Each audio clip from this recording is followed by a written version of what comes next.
C. Joseph Vijay எனும் நான்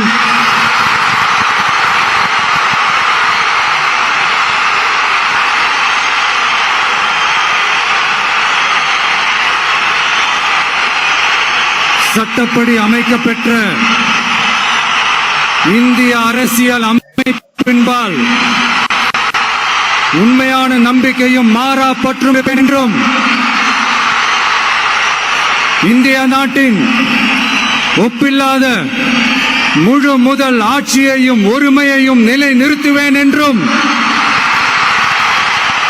தமிழ்நாட்டு அரசின் முதலமைச்சராக உண்மையாகவும் உளச்சான்றின்படியும் என் கடமைகளை நிறைவேற்றுவேன் என்றும் அரசியல் அமைப்பிற்கும் சட்டத்திற்கும் இணங்க அச்சமும் ஒருதலை சார்பும் இன்றி விருப்பு வெறுப்பை விலக்கி பலதரப்பட்ட மக்கள் அனைவருக்கும் நேர்மையானதை செய்வேன் என்றும் ஆண்டவன் மீது ஆணையிட்டு உறுதிமொழிகிறேன்.